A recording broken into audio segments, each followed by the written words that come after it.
Welcome. Hello. Welcome to the show. I am glad you are here. This is ThriveCast on Tuesdays. It is 11:30 a.m. Eastern Time, and I am delighted that you are with us today. My name is Dr. Dominique Gummelt, and I am the Wellness Director for Andrews University, and this is a ThriveCast, our weekly cast on Instagram Live about how all of us can live our lives thriving, because we all believe that we have been made to thrive. So I welcome you wherever you are from. So wherever you are tuning in from, please type into the chat, where are you tuning in from? What country are you from? What city are you from?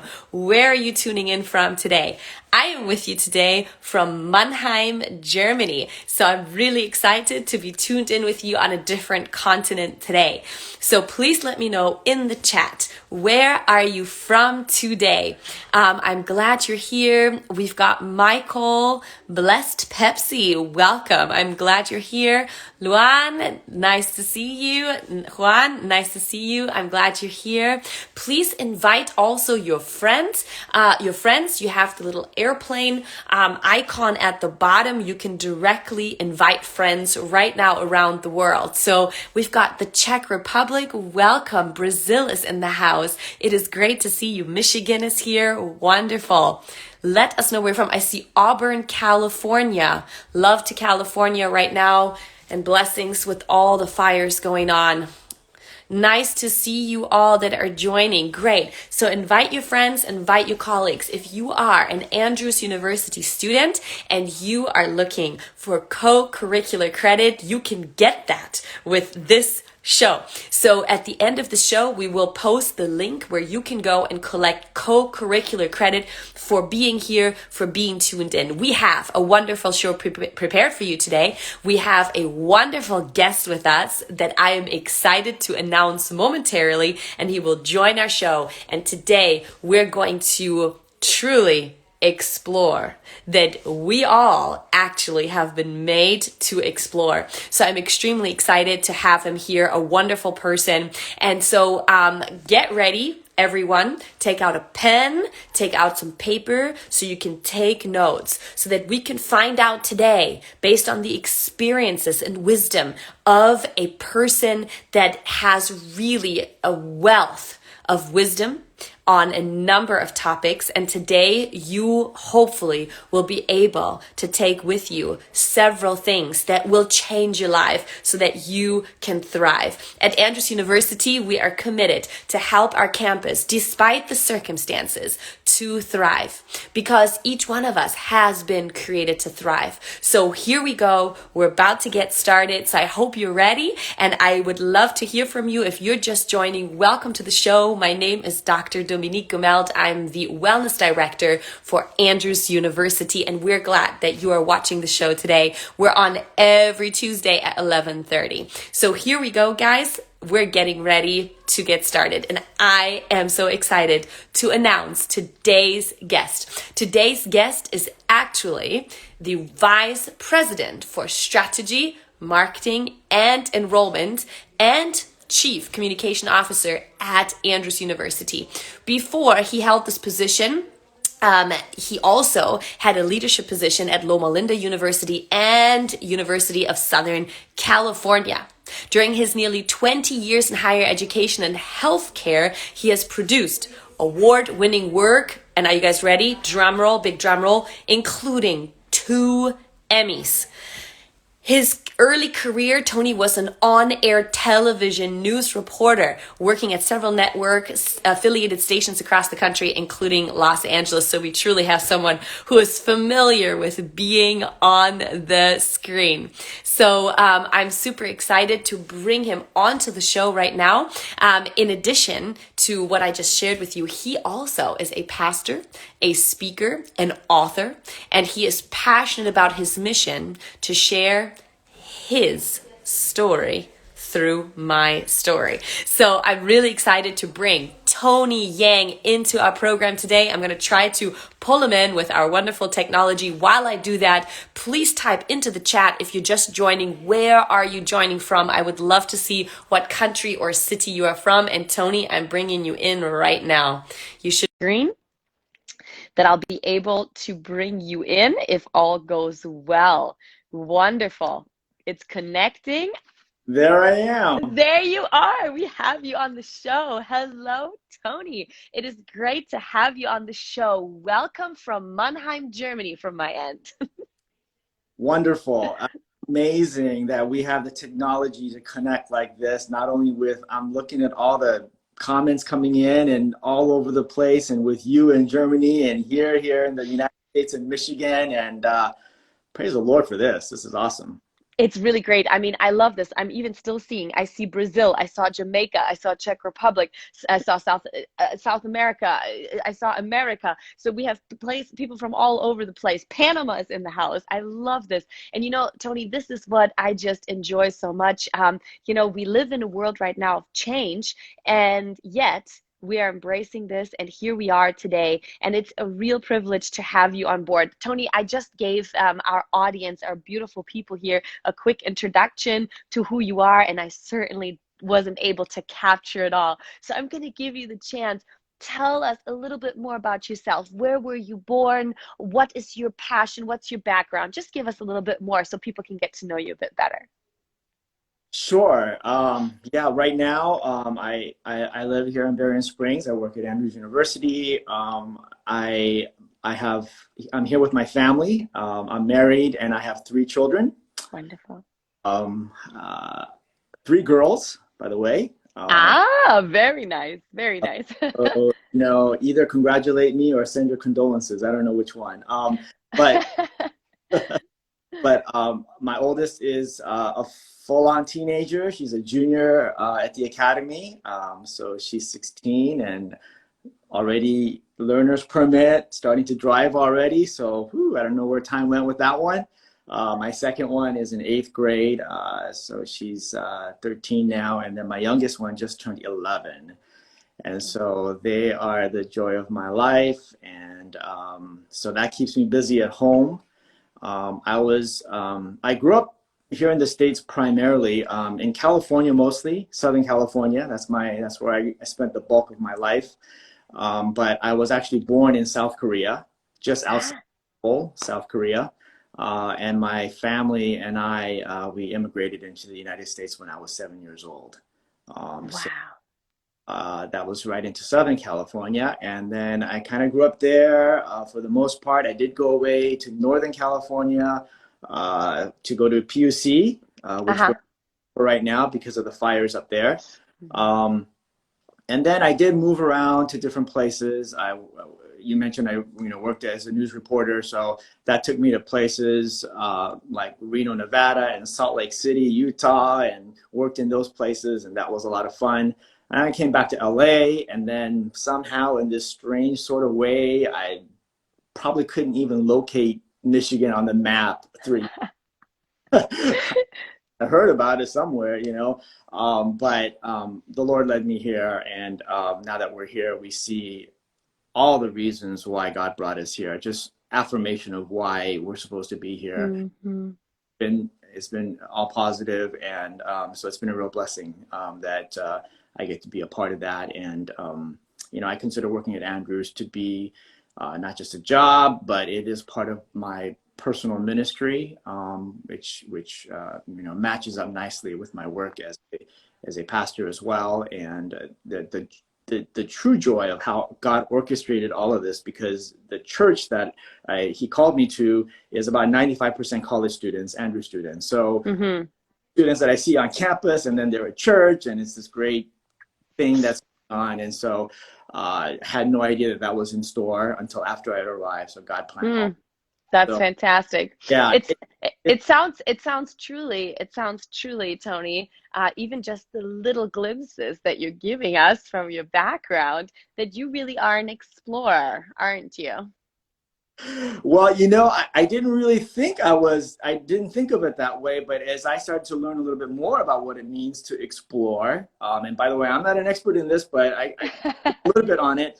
Yeah, I think it does kind of come in my kind of character, I guess. Yes, it does.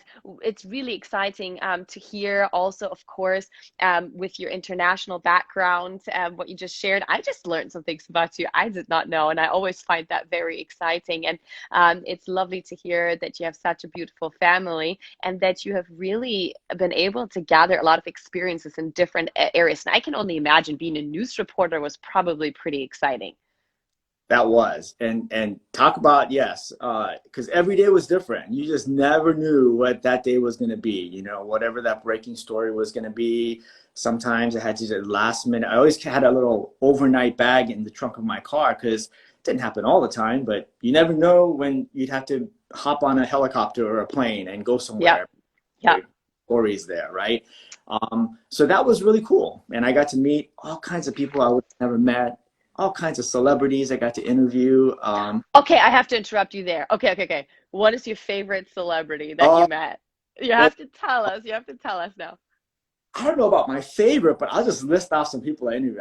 I got to interview Magic Johnson, Jennifer Lopez. That was a red carpet kind of thing. Nice, Deion nice. Sanders. I did Shaq. Naming a lot of athletes. I wasn't a sports reporter, but somehow I got to meet all these. I got to cover President Clinton. It was not a one-on-one interview, but I was part of the whole press corps as they came through for this big story. This is when I was in Utah, and it was down by the Grand Canyon. And that was amazing because, like, I had Wow. pre-screening weeks before and make sure I was cleared.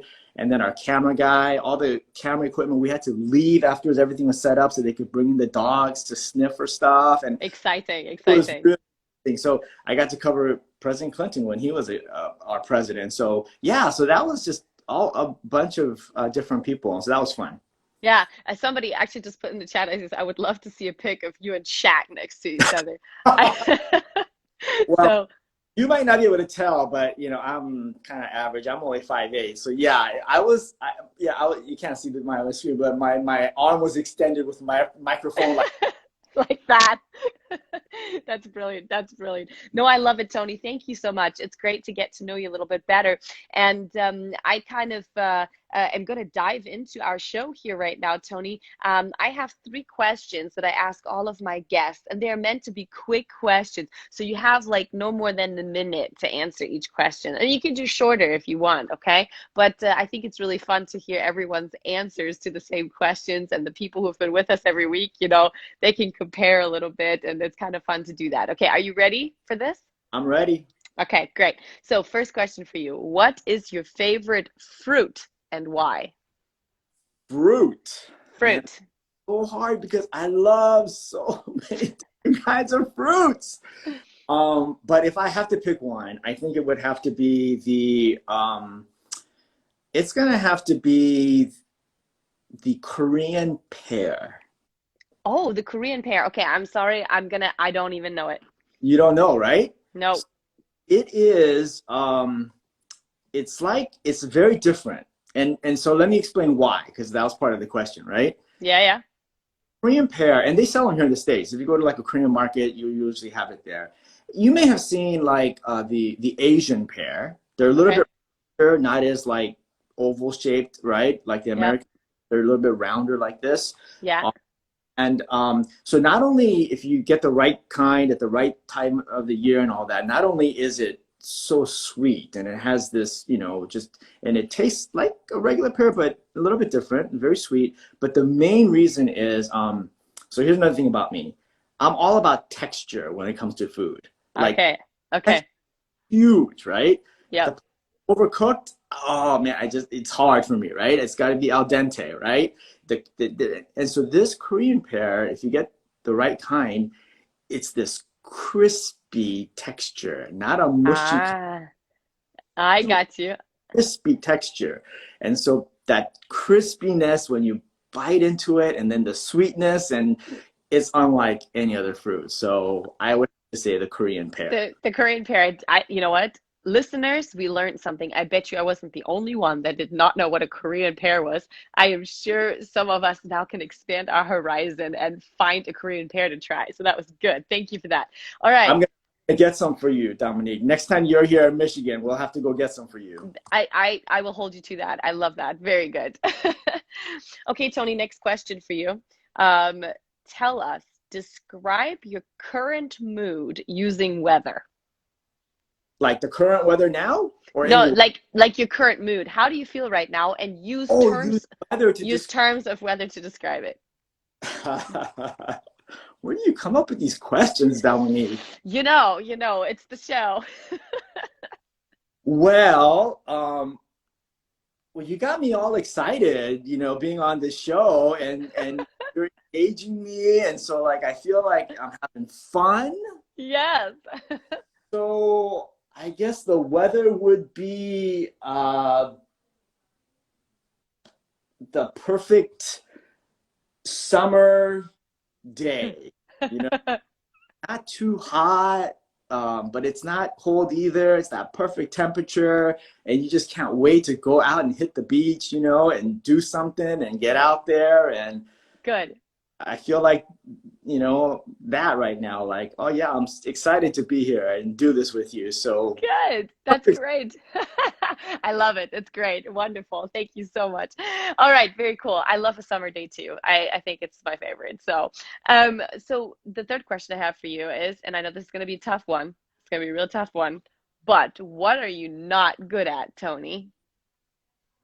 Is this show 3 hours long? Because I You've got 1 minute to answer this question. one Yeah. there are many things I'm not good at. So let me just say that. But I guess if I had to pick one thing, so like um I'm not that great at like details. Okay. Or I guess I have the capability to be good at details, but I don't like details, right? Gotcha. So Gotcha. so I you know, part of my job is strategy, right? So I like to think like big picture, and I like to think Mm-hmm. about where do I want to be in the future, right? Mm-hmm. Mm-hmm. I'm gonna get there, and like thinking about these things, right? But then it takes a lot of work to do that. I mean, once you have that plan, it's like things need to get done, and someone's got to make sure that things are getting done and all of that, right? Yep. And so, praise the Lord, I have the best team in the world, and they're really good at those things, right? Good. Good. And so, working with people who are very gifted in that. I mean, there are some people who are like, they got their list, man, and if you're off by like an hour, they're like, hey, it's due, or, I need those kind of people on my team because once I get everything mapped out, I'm looking for the next thing, right? And then like actually getting Yep. it, like I need to surround myself with people who are really gifted in that area because I Mm-hmm. I think I have a little bit of ADD too. I think that oh I've Yep. never like diagnosed with that, but I'm pretty sure I am because I'm ready to move on to the next thing, right? And so that's Actually, this is very interesting. I don't know, there's so many different models about personality types, right, that are out there. I mean, there's really some good models, very well researched models. And as I told you, I'm obviously in Germany and I'm from Germany. And in Germany, we have a particular model that's utilized for personality types that talks about four different, they describe it in animals, but it's not anything mystical. It's just to assign an animal, like to represent that. And so in that model, I think you're a dolphin. And yeah, you're a dolphin. Tony, your sound, I think, was out. Can you still hear me? I can hear you. Can you hear Okay, me? yeah, it was just off for a second. Okay, yeah, so you've got dolphins and you've got whales and you've got sharks and then you've got owls. And everybody has their strengths and necessities. And I love how you talk about, your team and how you say, obviously every human being is not good at something. And I think it takes a lot of strength to actually acknowledge what you're not good at so that you can really find a way to work with the community to really help each other in those areas, so that, what you're not good at, someone else is good at, and that's how you can create a team. And interestingly enough, obviously this is ThriveCast, so we're talking on this show about this idea that every person has been created to thrive. And this whole philosophy of being made to thrive actually asserts that not only do you have personal areas in which you are made to thrive, but that one key element is that you need social connections and that you need a community to thrive with, because alone you can only thrive so limitedly. And you just spoke to that. You spoke to how you said, I have a team and we work together, and together you can thrive, which in return helps you to personally thrive as well. And so just, Beautiful. Beautiful. Can I be a pastor for a second? Yes, please. This is a very biblical model, right? Yeah. Paul, we are the body of Christ, and each individual parts of our body work together, right? And there isn't a part that's more important than the other, right? Yes. And man, we need the other parts for sure. And then we have one head, who is Jesus, and he steers us and he leads us, but we're all these different parts. And if we didn't have those different parts, we would not be able to thrive fully. So amen to that. Yeah, no, thank you. I appreciate that addition. So, and that's, really, truly a really nice segue into our discussion today, because every week on ThriveCast, we have been highlighting a particular area of this philosophy of thriving. And we've talked about the fact that every human being has been made to matter, and that every story of every person is significant and extraordinary, and that every person is supposed to have a very unique story, right? So we're made to matter. We were known before we were ever born, and every person was intended to be here. And so anyway, we talked about made to matter, and we actually talked about that we were made to move, and the importance of our bodies, and how we hold so much power in the choices we make related to our behavior, whether it's physical activity or whether it is our eating habits. We talked about those elements in here. We also heard a phenomenal story in our last episode of a person who is a thriver in life, who overcame significant challenges. And so today we really want to talk about one other element of this thriving philosophy, and that is that every single person has been made to explore. And earlier we made a little connection there with you being an explorer, but let's talk about this idea that what that even means. Like, where's the significance of, being made to explore? And so what is, Tony, what do we mean by explore? What does that even mean in this context? Mm-hmm. Yeah. Well, let me answer that by asking you a question. Okay. Sounds good.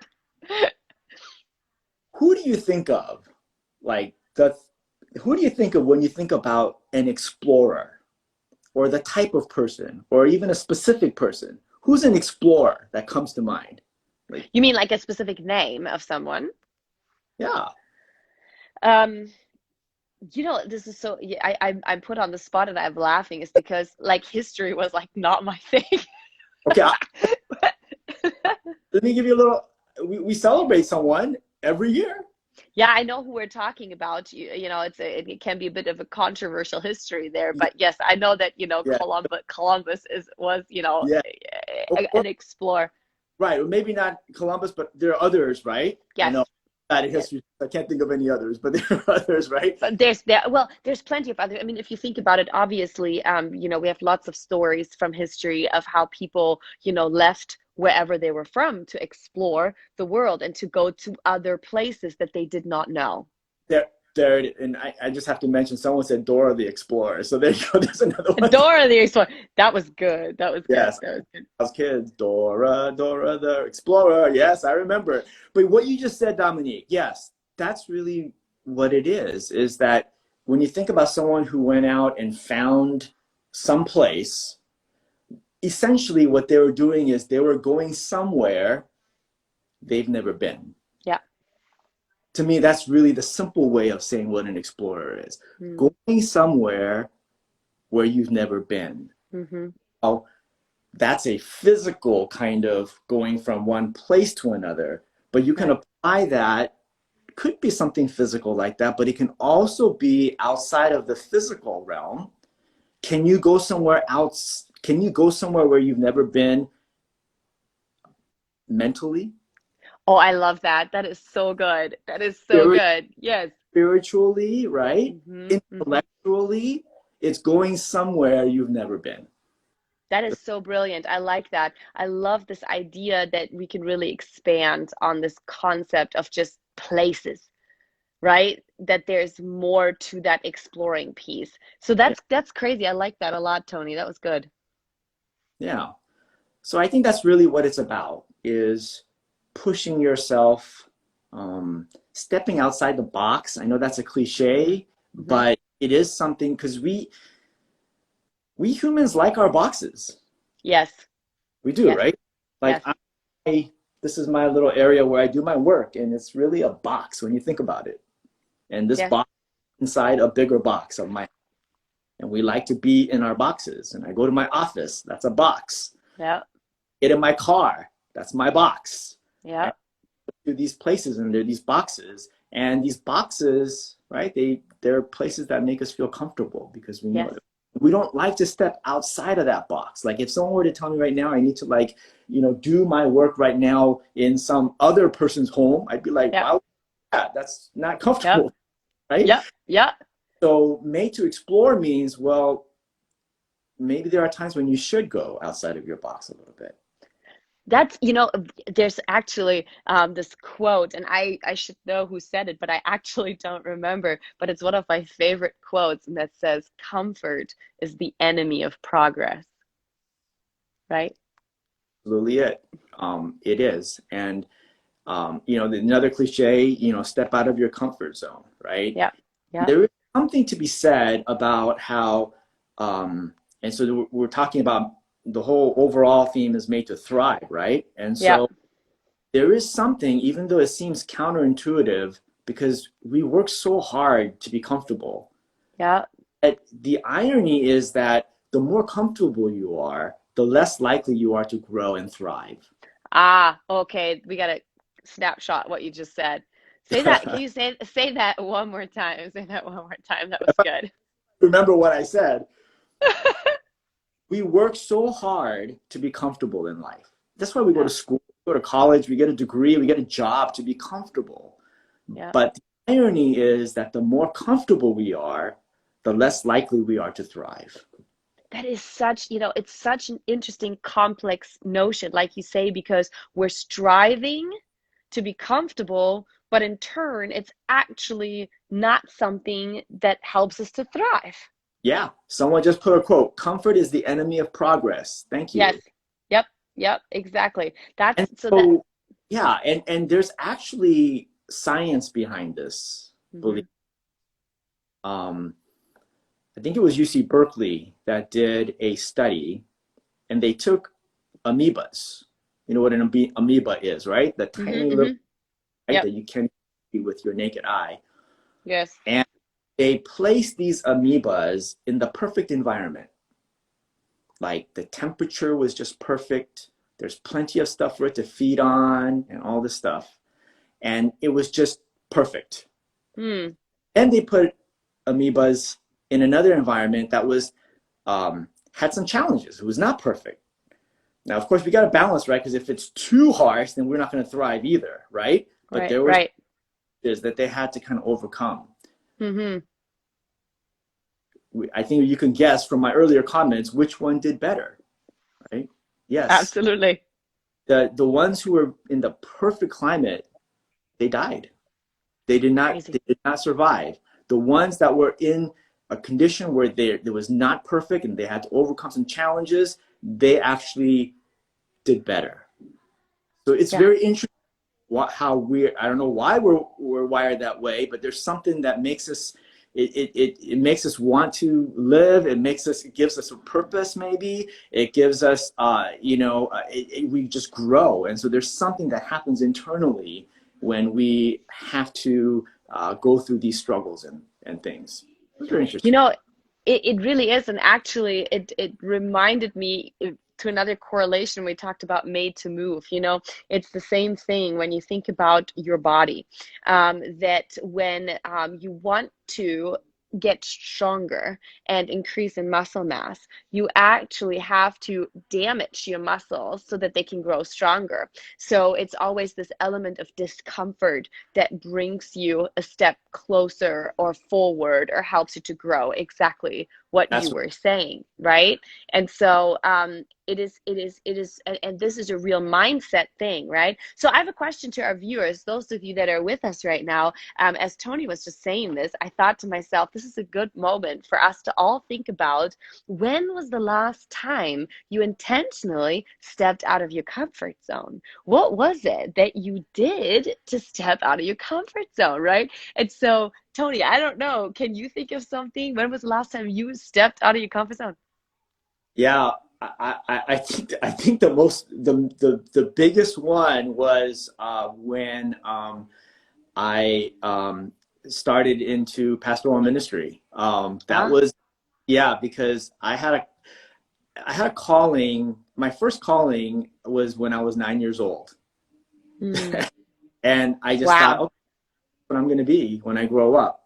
And then, I got older, started discovering other things, worldly things, and I kind of ran away from that calling, right? And so this is a long story, so I got to cut it really short. But later on in life, this was only about what 6, 7 years ago when I really felt God calling me, and I was kept saying, "I'm later, later, later," and I clearly heard God say, not audibly, but I felt God convicting, and His answer to me was, "Listen, I don't need your leftovers."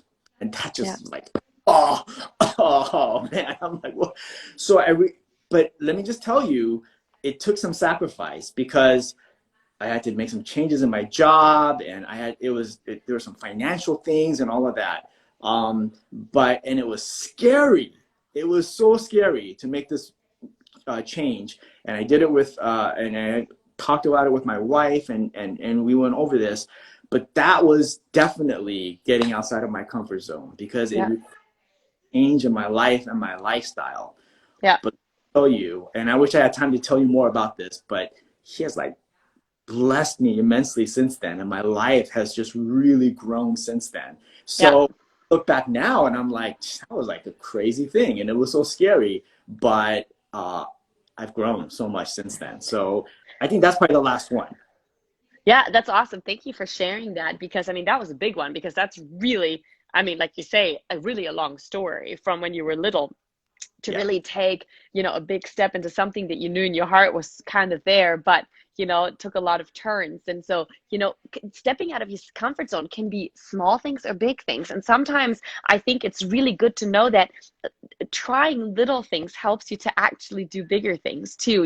It adds to your courage. It gives you that faith that you need, to step further. And I thought of, it's a funny little story, but I thought of one of the last times that I stepped out of my comfort zone. I was on a little vacation in Greece not too long ago, and before COVID, and took a speedboat ride that also went into the caves of Greece. Like, it's a really cool little boat trip, and we ended up going into this cave, and it was really clear but really deep water, and you couldn't see, like, you didn't know what was under that water or what was going on. And the boat guide looked at the whole boat of passengers and said, "Who dares to jump off that boat into that cave water?" And my best friend and I, we were on the boat, and we looked at each other, and we just got up, and we rode into this cave, and she went to the front of the boat, and from that point of the boat, it was probably a solid, I don't know, 2 meter drop in the front. And then I climbed onto the inside wall of the cave, and we jumped in, me from the side and she from into this ice cold cave water. I thought actually this was it, because my heart nearly stopped beating, and we had no idea what was down below. I mean, we had no clue. And so, but it was one of the best moments of my life. It was so empowering. Like I nearly stopped it. I thought I couldn't breathe anymore for Yeah. that moment.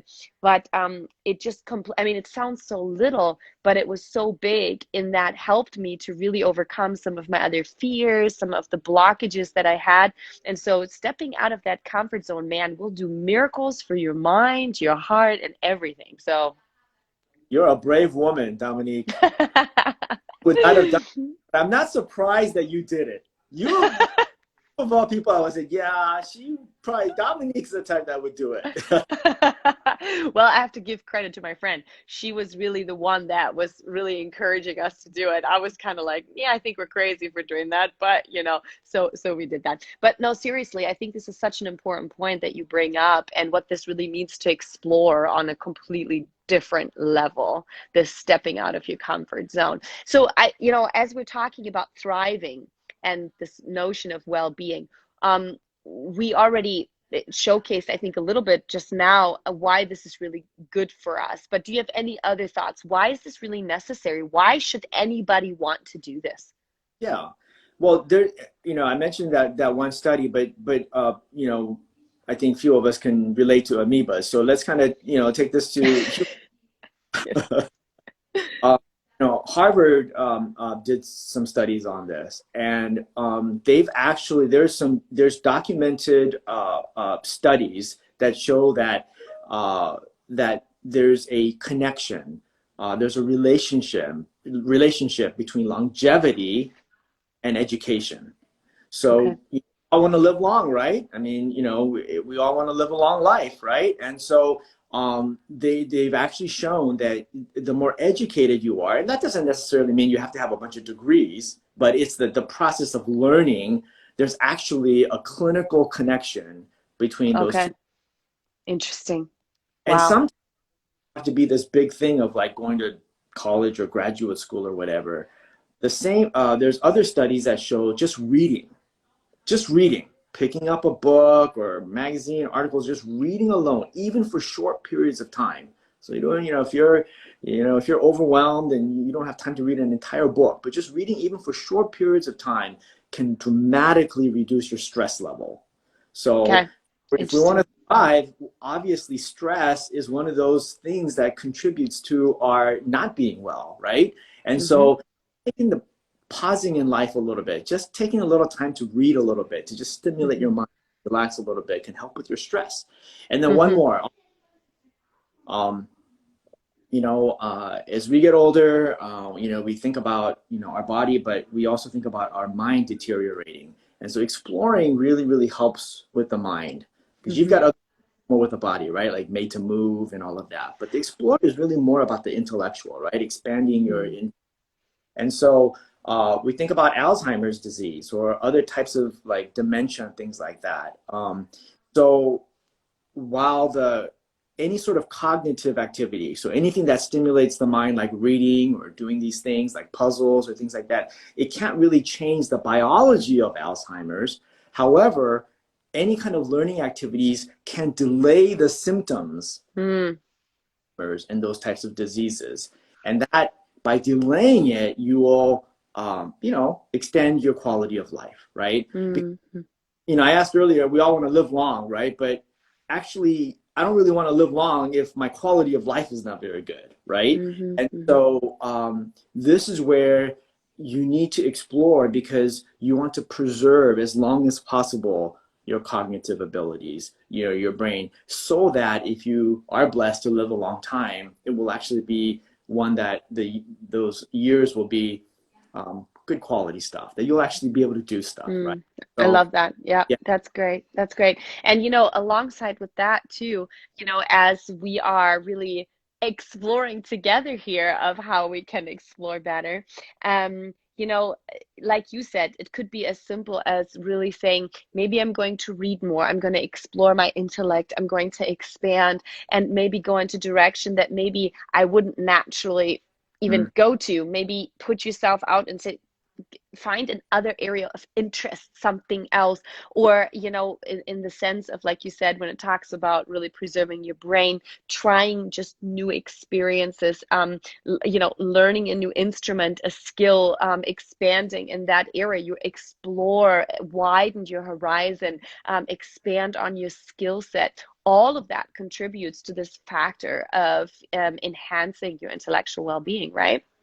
And so I'm keeping an eye on the clock a little bit, because we do have to keep to our timing here. But I think a really big question I have for you, because this is important to our show, and however you want to connect it to the exploring, that would be fine too. But Tony, if I asked you, in Tony's life, what are the 5 behaviors that you would say, these 5 things really help me to thrive in my life? And I think people would really want to know what they are. Okay. Yeah, boy, let me think. Well, okay, so here's the pastor side of me coming out again. I think the Bible just gives us very clear directions on these sorts of things, right? Okay. And so uh, whenever I don't know the answer to something, I go back to his word, because his word is sure and has all the answers. So, Jesus summed up, the 10 Commandments, and I think that would be my top 2, right? I gotta walk with God. That's gotta be number 1. I gotta have, not just be religious, but I have to have a personal relationship, right? Mm-hmm. Mm-hmm. And I need to, pray every day, because every day is like a battle, at least for me, because, self and is just trying to take over my life, right? And so, Yeah. surrendering to what God wants for my life and surrendering to his will, just praying for the love of Jesus in my heart, that's number 1, just number 1. And then number 2, and Jesus said this, love God, and then love your neighbors. So then the second thing is my relationships with the people around me. And hopefully those relationships are a result of my relationship with God, right? And so up and then out, right? And so that is, my family, but not just my family, people around me, my neighbors, my colleagues, people like you halfway around the world, right? You stay connected in the relationships, but then also extending that to people that, well, I might not necessarily want to spend time with. That's a service component, right? So that would, right? Because if we just selfishly spend time with people that we just want to be with and people we like, then we're not really living the gospel life, right? And being aware of those people around me, and man, that person might need a phone call or might need help. And so the service component is like number 3. Man, did you ask for 5? Goodness. Let me think. You're doing great. You're doing great. So number 4, I would say balance. Huge. Okay. I think a lot of times we don't have balance in life, and we were created to be balanced, right? That's why he gave us Sabbath rest, because we're not supposed to just work. We have to have rest. And so we have to, keep our bodies in good shape. So physical activity, I love, like, this time of year when it's starting to get cold, I'm out in my yard and I'm doing yard work, and I'm doing some, real, like, getting in the dirt in my, yucky clothes, but I'm sweating, and I'm, so that, and that balances out all the time in front of the screen and working. So balance, like, if we are not balanced, it's like the wheels of a spoke. If you don't have, if you don't have that balanced out, it's just not going to roll properly, and our lives are kind of, right. All right, that's 4. Do I have one more? One more. One more. Gratitude. I love it. That's great. That's a wonderful one to end on. Great. There are times when you just don't think there's anything to be grateful for, but if you really, really are prayerful about it, there's always something to be grateful for. Absolutely. Right? Absolutely. Yeah. Yeah. That was wonderful. I love it, people. I hope you grasped and wrote down those 5 points. Maybe you can think about something that inspired you to actually incorporate into your daily life. The reality is, we are humans, which means we constantly need to recheck where we are. Well-being is not a linear journey. Well-being is an iterative journey. But if we are willing to be open to growth and to explore, then our well-being will continue to live to a higher level, and it will help us all to thrive. And why is thriving so important to us? Is because we are designed extraordinary, and it is his desire for us to thrive so that we can not only enjoy our lives, but that we can contribute to the well-being and the thriving of others. So it's not just a me journey, it is an us journey. And I think that is something we discussed today as well. So I want to really encourage all of you that listened to, Tony, I just loved all your impulses. I am so glad that we have one of our crew that actually takes notes and that takes the quotes down. So good, such great impulses for each one of us, no matter the age, no matter where we are in our journey of life. We all have the opportunity to evaluate where have we become comfortable and where can we expand and explore, whether it's physically or mentally, emotionally, spiritually, socially, so that we can see where we can actually grow. And growth leads to an experience of life that you won't know unless you go there. So I guess today, the call to action for all of us is to figure out a way to step out of the comfort zone and to actually try new things, to actually explore new skills, new areas of interest, and engage in something that's not familiar to you, because that will help you to thrive in ways that you've never actually experienced. And so before I pass the last word to you, Tony, because my guest always gets the last word of the show, I want to make sure that our viewers know, if you are a student at Andrews University and you want co-curricular credit, I see it in the chat. You can copy and paste that link. And it is also in the Andrews University Instagram account under bio, so you can click directly. And if you fill that out, you can obtain co-curricular credit for today's program, which will also be uploaded to YouTube, and you can obtain co-curricular credit after, so you can tell your friends if they could not make the live version, but you think they will benefit to listen to our conversation, they can go to YouTube or IGTV and they can still obtain co-curricular credit. I also want to give you guys a heads up that next week at Andrews University, we will have a special 2020 fall staycation. And that is going to be a week of so much fun and joy, despite the fact that we don't actually have a fall break. So we're just going to celebrate a staycation together on our campus. So if you are a local, if you're at Andrews University, keep your eyes open for an array of wonderful activities that we hope will help to enhance your well-being as you're continuing in school. And last but not least, next Tuesday, I want to invite you back to another episode of ThriveCast. Tony, I thank you for being on the show. Thank you for your time, your wisdom, your dedication, and your service to the campus of Andrews and to the community and all the communities you've worked in. And as I promised, the last word goes to you. Last word? Last word. Pressure, Dominique. I feel like I got to say something awesome. Well, do it. I want to thank you, Dominique, for inviting me, and I know there's people behind the scenes making all this happen as well. So I want to thank the team as well. So, all right, here's the last word. Do I have 20 seconds? All right, here we go. Yes. And actually, your story about being on that boat and diving in is helping me reminding me of this. This whole concept of exploring. Let me leave you with this thought. Sorry to be a pastor again.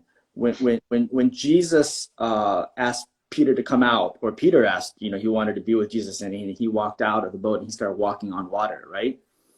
This is so closely connected to what we're talking about. And it's related to your experience on the boat. So here's the thing, people. We're all on our boats. Every single one of us, we're all on our boats. And we see the water, and it doesn't look very comfortable. And it sometimes looks scary. So you got two choices, all right? So this is when you think about exploring, just think about this. You got two choices. You stay in the boat, most likely you're going to be fine. You're going to be safe. It's going to be fine. You get out of the boat, yeah, there's risk, right? There's definitely risk. And we don't want to take bad risks, right? We want to be careful, right? You don't want to just go do reckless things. So, pray about it and don't do crazy stuff. But we're talking about things just to expand our minds, right? So if you get out, there's definitely a risk. But if you don't get out and you stay in the boat, there's one thing that is guaranteed not to happen. If you don't get out of the boat, the one guarantee is that you will never walk on water. Hmm. You. Love it. Thank you so much. Sending everybody all the very best. And remember, you're extraordinary. Thank you, Tony, and see you next week. Bye bye. Bye.